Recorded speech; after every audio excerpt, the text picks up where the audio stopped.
Boa tarde a todos. Os meus cumprimentos ao Sr. Bastonário da Ordem dos Médicos, com quem foi um gosto trabalhar conjuntamente nesta iniciativa, pela amabilidade, disponibilidade e gentileza com que teve, e aproveitar para lhe dizer que gostei muito da intervenção que teve e que me revi naquilo que disse, apesar de ter seríssimas reservas sobre a probabilidade e sobre a possibilidade de as decisões disciplinares poderem quedar na Ordem dos Médicos. Haverá sempre o recurso aos tribunais e a outras jurisdições.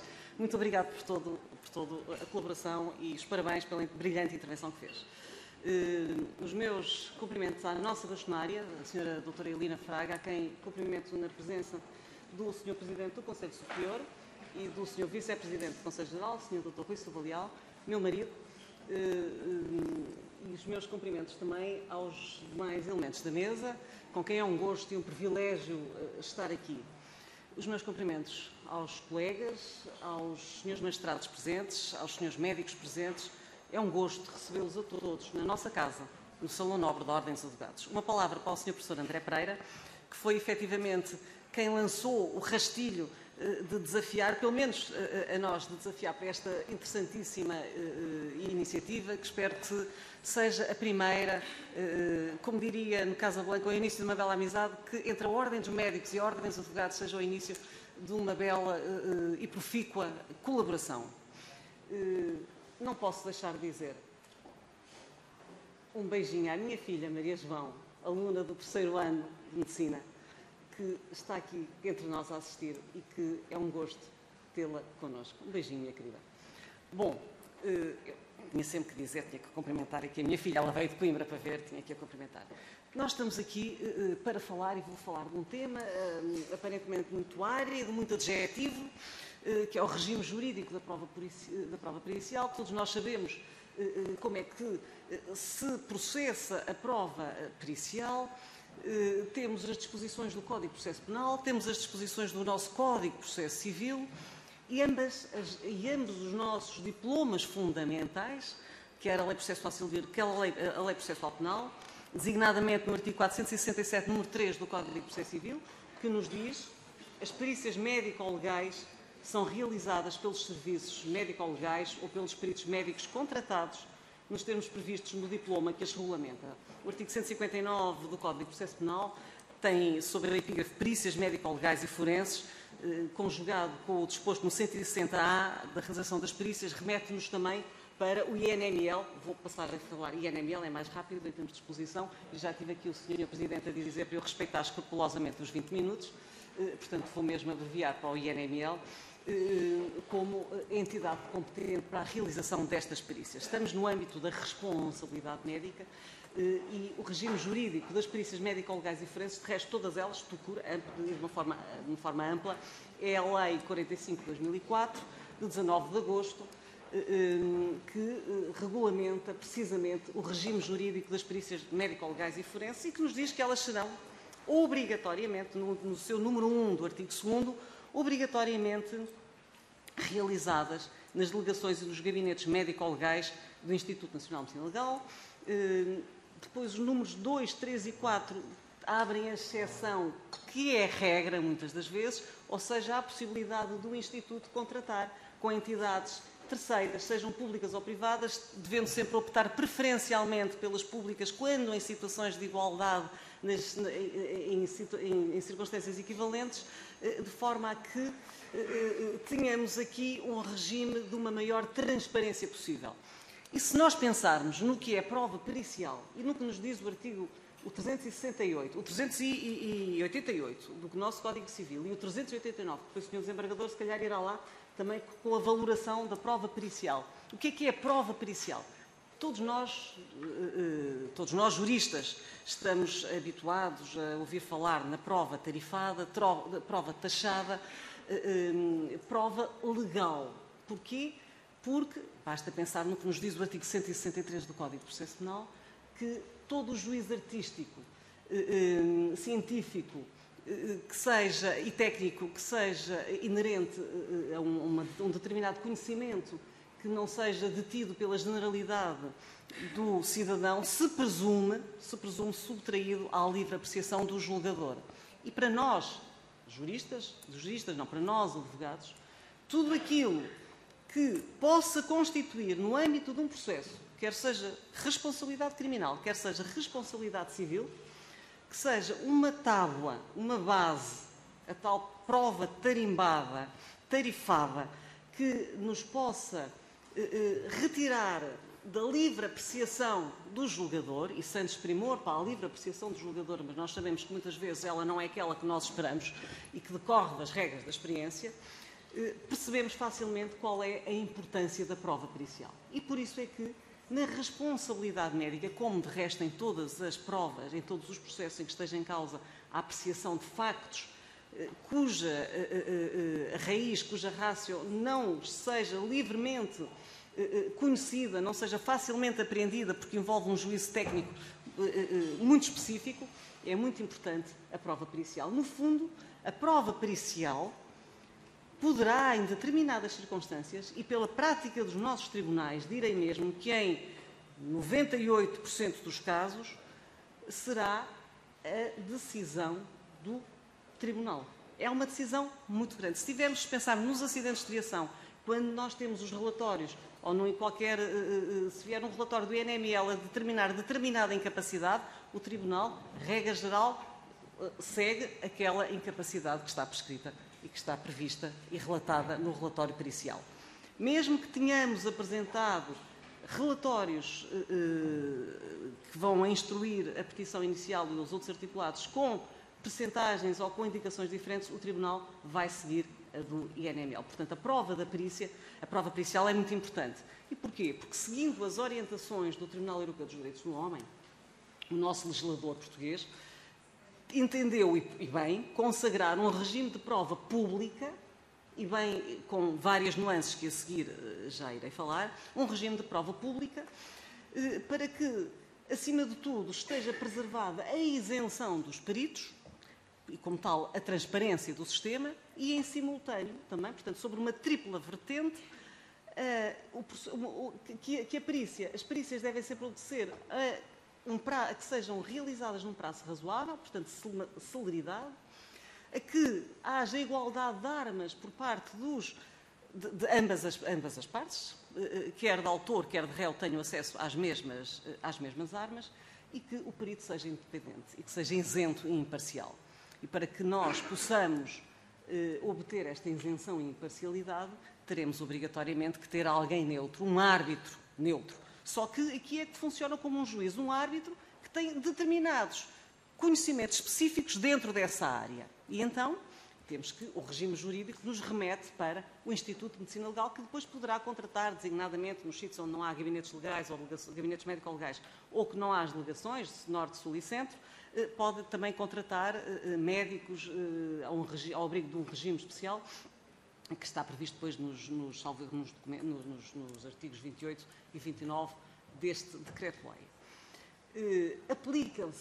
Aplica-se, e quero chamar a atenção para isto, todas as normas, quer processuais civis, quer processuais penais, às perícias realizadas no INML, designadamente o pedido de esclarecimentos aos senhores peritos, e é muito importante. Eu costumo pedir sempre nos meus processos esclarecimentos aos senhores peritos. Ficam sempre muito agastados. Eu sei que os senhores médicos não gostam nada de ouvir isto. Ficam sempre muito agastados.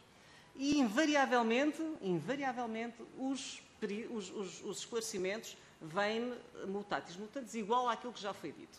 Depois eu requeiro uma segunda perícia.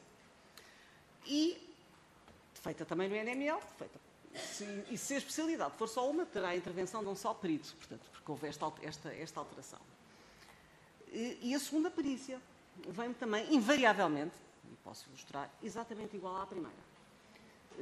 É muito diferente, é muito difícil que haja uma perícia diferente. Bom, poder-me-ão dizer, isto só significa o acerto da primeira, porque temos a confirmação da segunda, não é? Bom, eu não diria isso, porque tenho, da minha parte, outros pareceres médicos que foram instruir o próprio processo. E também nunca consegui perceber muito bem porque é que, e eu como advogada, antes de instruir uma petição inicial, e quando me aparece um caso de responsabilidade médica, e quero aqui dizer que é preciso ter sempre muito cuidado, porque estas questões da responsabilidade médica mexem com aquilo que nos é mais caro, ou seja, com a honra e com a dignidade. E quando aparece alguém, e estamos numa era em que o recurso aos tribunais e a litigância por litigar acontece muitas vezes, e quando me aparece alguém a dizer, senhora doutora, aconteceu isto assim, assim, assim, assim, o médico fez isto, fez aquilo, eu tenho sempre um extremo cuidado, e peço aos colegas para fazerem isto, tenho sempre um extremo cuidado, em que, antes de avançar para o tribunal, recolha as opiniões de vários colegas, de vários médicos que me possam dizer se eu tenho razão ou não. E se o meu cliente não tiver razão, eu não avanço para o tribunal. E digo, minha senhora, as perícias não me dizem, não apontam nesse sentido, não houve violação das leis e artes, portanto não irei intentar a ação, terá que procurar uma segunda opinião. E isto é importante, porque nós passamos uma vida inteira a construir um nome e basta uma coisinha muito pequenina para o deitar abaixo. Portanto, e tenho sempre um extremo cuidado com os clínicos e com os médicos, e já me aconteceu ser procurada para intentar determinadas ações que depois, porque percebi que não havia ali razão por parte da pessoa. Outras intentei que havia claríssima razão. E tenho intentado. Tenho aqui que dizer que tive sempre muita dificuldade em arranjar quem me assinasse pareceres que me instruíssem a petição inicial. Tenho muitos amigos médicos que me dão as suas opiniões e que me dizem aconteceu isto assim, assim, assim, assim, assim. Mas, por favor, doutora, não use o meu nome. Peça pareceres ao colégio da especialidade, peça à medicina legal, mas não use o meu nome. De todo modo, do mal ao menos. Porque já tenho opinião médica, não tenho que dizer quem me deu e consegui plasmá-la na petição inicial. Isto quando consigo e quando eventualmente eu conheço os médicos da área ou quando os meus constituintes têm disponibilidade económica para correr a alguns médicos. Já me aconteceu pedir encaminhá-los para a Espanha para que arranjassem peritos, pessoas que viessem aqui depor em Portugal, porque não conseguiram arranjar ninguém que viesse depor. Porque se eu não tiver ovos, não consigo fazer a omelete, passe a expressão ligeira, mas, ou seja, se eu não tiver quem me diga que aquele em concreto houve uma má prática, seja criminal, seja se eu optar pela responsabilidade civil apenas, não poderei avançar com a ação. Portanto, tenho sempre que saber, um juízo técnico, eu não sou médico, não sei o que ali se passa. E isto aqui é muito importante, porque há desde já uma desigualdade, é muito diferente. Quando eu estou a patrocinar o médico, porque o médico diz-me logo ao doutor, isso não é assim, o que aconteceu foi assim, e tenho variedíssimos, e aí consigo escrever, então o próprio médico me diz quais são as questões ali em concreto e o que é que se passou, quais foram as leis e artes violadas, porque muitas vezes pedimos pareceres e às vezes vem assim, a atuação do excelentíssimo senhor clínico foi de acordo com as leis e artes e não dizem quais são as leis e artes. E nós temos que saber quais são elas, quais são as guidelines e quais são as leis e artes, porque senão não temos sequer forma de poder pedir esclarecimentos ou de pedir uma segunda perícia. Portanto, há efetivamente aqui uma diferença grande em termos de igualdade de armas do lado de quem representa, se estou do lado do médico ou se estou do lado do cidadão. Há efetivamente essa diferença e tenho que o dizer. E por isso é que as perícias são tão importantes. Eu chamo uma particular atenção, porque aquilo que pode parecer uma questão de menos importância, que nem vale a pena estar a pedir esclarecimentos, eu faço aqui um apelo para que efetivamente se insista com esta questão das perícias. É uma questão que precisa de ser trabalhada, se calhar até apresentar alterações legislativas, propostas de alterações legislativas, porque como elas estão também, se calhar, não estão a funcionar bem. O próprio regime, e eu percebo perfeitamente que os peritos, quando pedimos a presença dos peritos em tribunal, que eles sejam ouvidos através de videoconferência, eu percebo isso, porque chegam aos tribunais e estão um dia inteiro à espera para ser ouvidos e são precisos no INML, porque já tem falta de recursos. Eu percebo isso. Só que para nós que estamos ali a tentar provar ou a defender, é fundamental e faz toda a diferença. E eu já consegui, a prática dos tribunais, é que aquilo que vem nos relatórios depois e que é confirmado no pedido de esclarecimento e depois na segunda perícia, e deixo aqui uma sugestão, sem desprimor para quem quer que seja, é apenas como a mulher de César, não basta sê-lo, há que parecê-lo. Sugeria que a segunda perícia, não obstante nela não poder intervir perito que tenha tido intervenção na primeira, é feita no mesma delegação ou no mesmo gabinete médico-legal do INML. Eu sugiro que seja feita em gabinetes diferentes. e que o relatório e o resultado da primeira perícia nunca acompanhe o processo que vai instruído para o perito que vai fazer e que vai realizar a segunda perícia. Para vermos, porque eu estou a dizer isto porque eu tenho processos em que a segunda perícia foi exatamente igual à primeira, até com transcrição integral de partes. E nenhuma pessoa, eu e o Sr. Doutor que está aqui à minha frente, de certeza que não escrevemos a mesma frase, da mesma coisa, com as mesmas vírgulas. Não fazemos isso.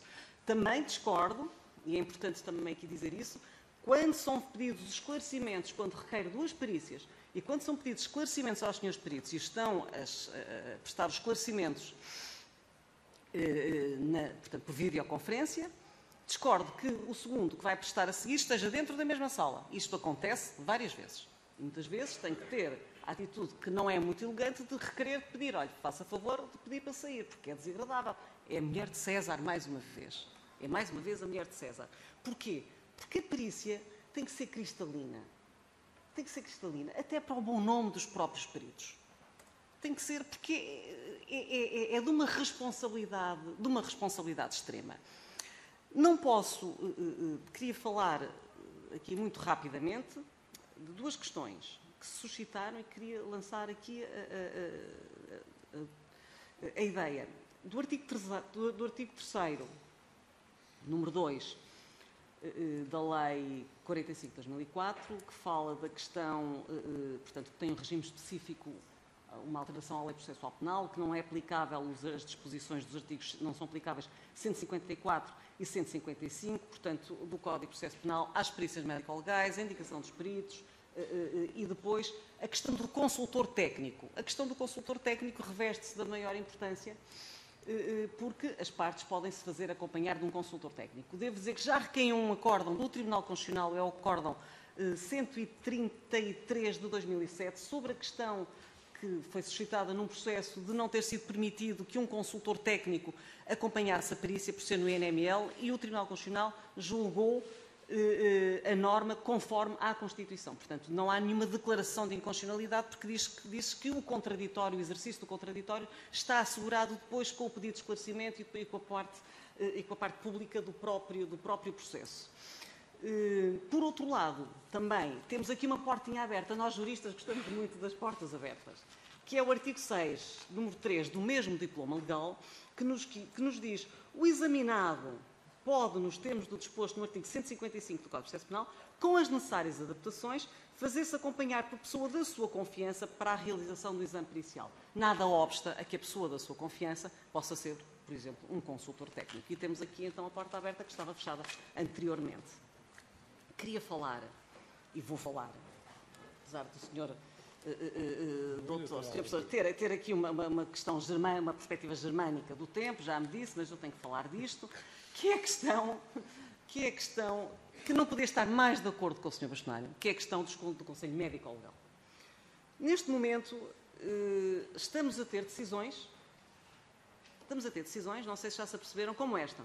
Vou citar um acórdão de 24 de 4 de 2012, da Relação de Coimbra, Tribunal da Relação de Coimbra, cujo sumário é este: numa hierarquia de valoração da prova pericial, os pareceres técnico-científicos emitidos pelo Conselho Médico-Legal superam o valor do parecer pericial, já que aqueles constituem o entendimento definitivo do Conselho sobre a questão concretamente colocada, à apresentação de novos elementos que fundamentem a sua alteração. Isto é um perigo.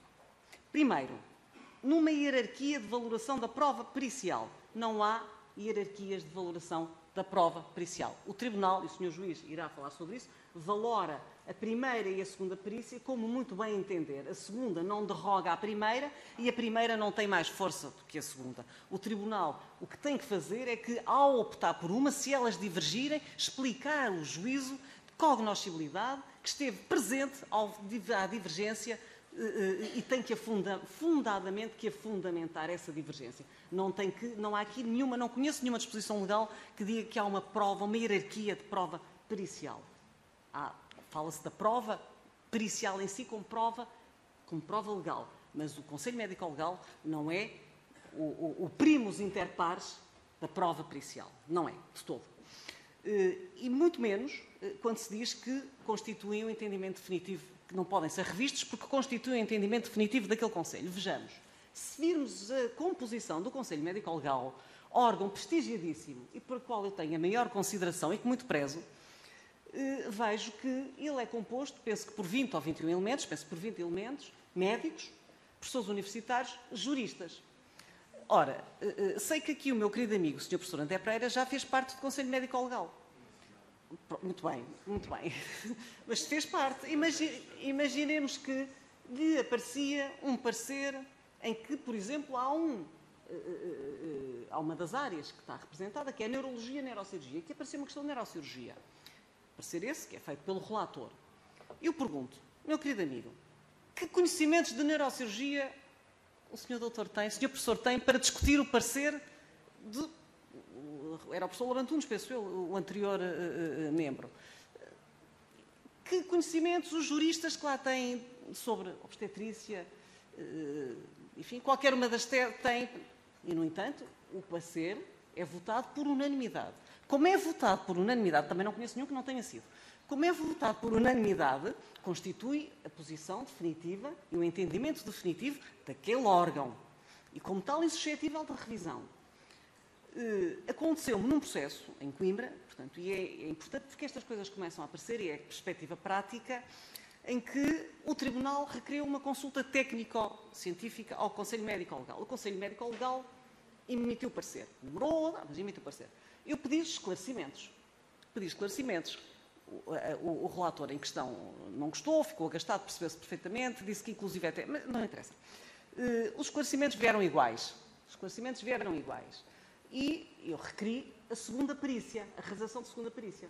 E tive então um despacho em que me foi indeferida a realização de uma segunda perícia, ao arrepio da Lei Processual Civil e do próprio da Lei Processual Penal, mas que estávamos no âmbito do processo civil, de responsabilidade médica, em que eu sabia que o entendimento, inclusive da própria ordem, tinha sido diferente, eu representava o médico, tinha sido diferente e estava na posse, portanto, dos elementos, e é-me indeferida a realização de uma segunda perícia, exatamente com o fundamento de que, como este era o parecer dos pareceres, portanto, não valeria a pena, mais o INML não poderia emitir outro, porque não se poderia contradizer, porque tinha sido por unanimidade. E, por outro lado, não valeria a pena estar a requerer a outra entidade, porque nenhuma se sobrepunha. E eu passo a ler, tive o cuidado de ler, que é... Tendo presente, portanto, vou ler o despacho, tendo presente a composição e competências do Conselho Médico-Legal, definidas no artigo 7 e 8 do Decreto-Lei 166/2012, 31 de 7, chama a atenção aos colegas que o artigo 7 e 8 do Decreto-Lei 166/2012 é diferente da anterior lei, do Decreto-Lei 132 de 2007, 27 do 4, que no seu artigo número 6, número 4, tinha exatamente esta redação que constitui o entendimento definitivo, irrevogável e definitivo do Conselho, e como tal, a menos que aparecessem, como à semelhança do recurso de revisão, que aparecessem novas provas. Mas vem-me dizer que a elaboração do parecer dá expressão à posição daquele órgão colegial.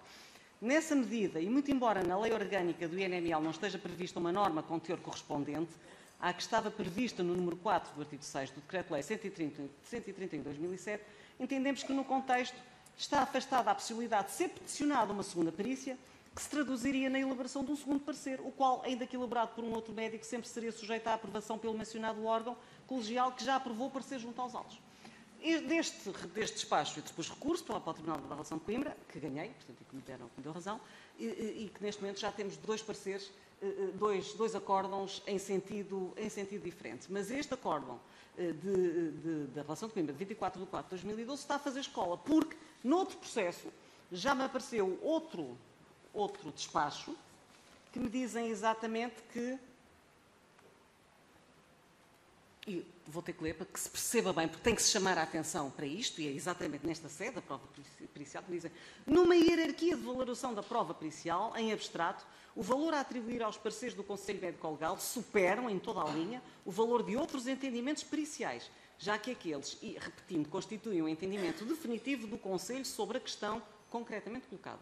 E bem se compreende este especial valor do parecer do Conselho, advém de um órgão colegial e especialmente dotado de conhecimentos técnico-científicos para se pronunciar sobre a questão. Por isso mesmo, a lei determina a impossibilidade de revisão dos pareceres emitidos por este órgão, assim, em caso de conflito entre o parecer do Conselho Médico-Legal e, por exemplo, um relatório pericial, eu tinha requerido a intervenção do Colégio da Especialidade, a primazia tem que ser atribuída, é claro, vejam a expressão, é claro, ao parecer deste Conselho. E então manda realizar, mas com estes passos, quer dizer, a relação mandou realizar, no entanto, já aqui está plasmada qual é o meu entendimento. Felizmente, enfim, os atuais artigos 7 e 8 eliminaram aquele número 4 da lei, do Decreto-Lei 131 de 2007, 27 do 4, em que tornava essa tão irrevogável. Nós portugueses associamos o irrevogável a outra personalidade política, mas pelo menos em termos legislativos já foi afastada essa expressão e queria aqui chamar a atenção aos colegas, porque efetivamente tem que ser admitida a realização de uma segunda perícia, obviamente, e o parecer do Conselho Médico-Legal não é o primus inter pares, é um parecer realizado, regra geral, por um relator e aprovado por pessoas de uma idoneidade, de um prestígio, de uma competência imensa, mas que, no caso concreto, poderão não ter nenhuma no parecer em concreto, como, por exemplo, numa área muito específica. E eu considero o Sr. Professor André Pereira um suprassumo do direito da medicina, mas penso que de obstetrícia e de neurocirurgia não saberá nada, não é? Portanto, isto aqui demonstra o que é que são os pareceres do Conselho Médico-Legal. Já ultrapassei o tempo. Queria lançar aqui estas questões e chamar efetivamente chamar a atenção à importância para a prova pericial e para como também não posso deixar de dizer isto. Nós, advogados, estamos sujeitos ao princípio do pedido, ou seja, se eu pedir 500 mil euros, por exemplo, numa ação de responsabilidade médica, e se provar no decurso da ação que o nosso constituinte não tem direito a 500, mas a 600, com exceção do direito de trabalho, o Tribunal não nos pode dar esses 600, apesar de se provar. Portanto, nós temos sempre ali uma margem em que, se acharmos que o justo será 400, podemos pedir 450 e não vamos pedir 1 milhão. Porquê? Porque estamos tabelados pelas custas, estamos esmagados pelas custas judiciais. É raríssimo o cidadão que beneficia do apoio judiciário, com isenção de custas, e como tal, as taxas de justiça inicial e subsequentes são muito onerosas. Depois, estes processos, regra geral, têm recursos, que vai até ao Supremo, e como tal, nós não podemos trabalhar com valores que não sejam realistas. E tenho aqui que dizer que, regra geral, e tenho muitos amigos meus e pessoas que fazem perícia, avaliação do dano em atividade privada, e a quem eu peço, ou para quem, enfim, encaminho, ou digo, olha, peço a fulano, uma pessoa que é competente e que me venha, por exemplo, um relatório, e que no relatório me diz, tem, por exemplo, 30% de incapacidade, e eu faço a petição inicial com base nos 30%. Quando vai ao NML, não sei porquê, os 30% vêm sempre para, regra geral, para metade. Já perguntei várias vezes às pessoas que elaboraram os pareceres na privada. Portanto, também aqui esta questão do público e da privada. Disseram, não, doutor, efetivamente é o que é, não sei porque é que baixaram. Esta também é uma questão do próprio, não sei se terá a ver com custos orçamentais, não sei, do próprio INML. Mas a questão das perícias é efetivamente muito importante e nós temos que estar, nós advogados, e nós, os senhores médicos, também, porque na esmagadora maioria das vezes, a prova pericial vai ditar a sorte da ação. Mas sobre isso irá falar o senhor desembargador Luís Filipe, que vai falar exatamente da valoração que os juízes fazem, que os senhores magistrados fazem desta prova pericial. Muito obrigada.